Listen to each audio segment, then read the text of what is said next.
слушаме со Од небо до дно на 10 минути после 12 часот, кога е време за третиот час од денешното Плей кафе. Новаа песна е најава за она што следува. Токму најголемата музичка звезда на домашната сцена Каролина Гочева изминатиот викенд одржа незаборавен концерт во Охрид. Како екипа на Плей Радио, вие пренесуваме атмосферата која што владееше пред концертот. Со Каролина разговаравме за нејзините досегашни големи успеси, но ексклузивно го најавивме и нејзиниот нов албум што треба да излезе до крајот на оваа година. Истовремено позборувавме за нејзините идни предизвици, но и карактерните особини кои што и го донесоа епитетот кралица на македонската музичка сцена. Во продолжение следува разговорот кој што го снимивме за вас. Каролина, уживаме во концертите со старите песни, но она што ќе одбележи 2024 е тоа што подготвувате нов албум. Сега се случи Дај на сонце и Од небо до дно. Дали тоа може би значи дека се враќате на таа поп музика или пак ќе остане таа црта која што ја имате на етно, со кој што буквално ја освоивте публиката многу?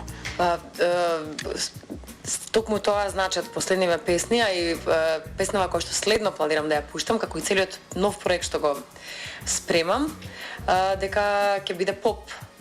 Сум немала поп албум повеќе од 10 години, од 2011 ми се чини. И сега дури сите овие настапи, концерти кои што ги правиме, особено последниве 2-3 години се баш некои greatest hits од целата моја кариера. При тоа изведувам и некои песни од етно проектите, меѓутоа баш ми е мило што еве последниве години некако ги вратив и старите песни, дури и песни од првите, од самите мои почетоци, и многу се радувам кога гледам дека публиката се уште ги памти и многу ги сака. Да, тоа се да вистина безвременски хитови, тоа сакав да ве прашам. Не само што ги памти, туку вие сте, мислам дека единствениот музичар, единствената уметница која што прави концерти пред да ги знаат луѓето песните. Така беше со Извор. Да. И сега кога ќе размислам, тоа е навистина една огромна доверба од публиката. Како ја стекнавте кога ќе се вратиме на тие од почеток до сега? Останавте не случајно, навистина ве викаат кралица на македонската музичка сцена. Фала многу, иако не сум многу љубител на епитети, некако не знам како да се справувам со комплименти и со епитети, но ви благодарам. Инаку да, навистина е тешко да правиш концерт со песни кои се потполно нови, да презентираш нешто во филхармонија или во македонска опера и балет, како што тоа правевме, нели? И тоа беше ноги за ноги, да. Распродадени концерти. И со македонско девојче 2 беше 6 концерти ден за ден, и со Извор беше 7, минатата година, односно крајот на 22 и всушност ја почнавме 23-та со концерти заедно со Дуке Бојаджиев и со Исмаил Лумановски, повторно еден проект кој не беше етно, но беше повторно малце поинаков проект, со песни кои публиката речиси не ги знаеше, и повторно презентиравме нешто ново, така што навистина многу по самиот тип на сала, како филхармонија, македонска опера и балет е многу поинаков пристап, а секако и самото тоа што публиката прв пат ги слуша песните е огромна одговорност. И искрено јас и целиот мој тим бевме многу изненадени првиот и вториот и третиот пат од тоа што сите тие концерти беа уште однапред распродадени, уште кога ги најавивме. Да, тоа е таа доверба која што има публиката, и сега нов албум ќе има и авторска ваша музика, што е до некаде нов момент. Какви се тие стилски? Па тие песните кои што јас сум си ги направила за себе, кои планирам да ги ставам на албумов, се песни кои се разбира имаат влијание од музиката која што сум ја слушала јас низ целиот мој живот, од најрано детство до сега, а и секако и од оние работи кои што ми се допаѓаат во моментов, или во моментот кога се создаваат, или во моментот кога ќе ги создавам во студио.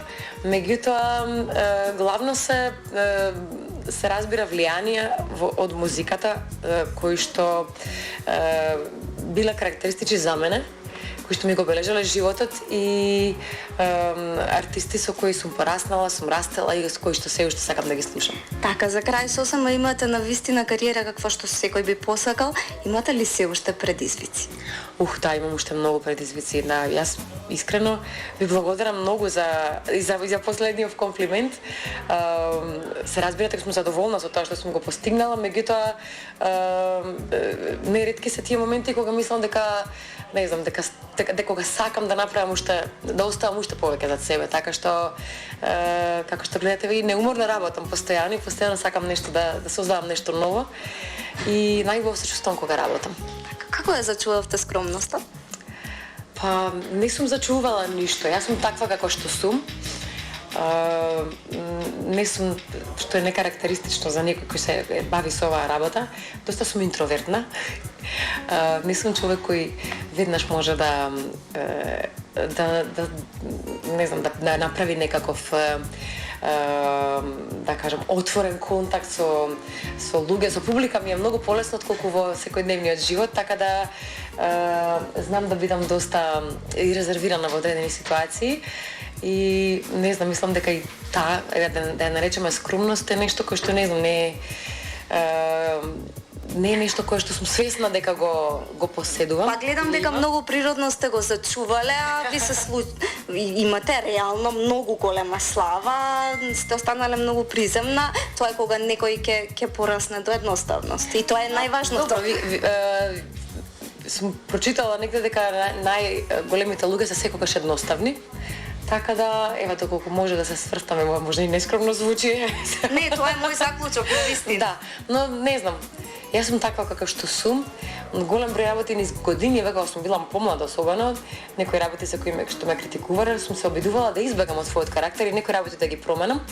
Но последниве години, да речам 10-тина или еве после 30-та, некако како што созреваш и како што стануваш повеќе свесен за себе и по-комфорен во својата кожа, сваќаш дека некои работи кои ти се карактерни особини можеби и не треба да ги менуваш, туку треба да им дозволиш на луѓето да ги видат од поблиску и да те прифатат како таков. Така, ви благодарам многу и го очекуваме албумот, па повторно ќе разговараме. Секако, тука сме, секако, баш ми беше драго. Така, тоа беше разговорот кој што го снимивме изминатиот викенд со Каролина Гочева, така што го најави новиот албум кој што кога ќе излезе секако дека ќе го слушате на 904 FM Play Radio. Сега ќе продолжиме понатаму со нејзината евровизиска песна од далечната 2002 година кога Македонија ја представуваше на Евровизискиот фестивал каде што земја домаќин беше Естонија. Од нас зависи.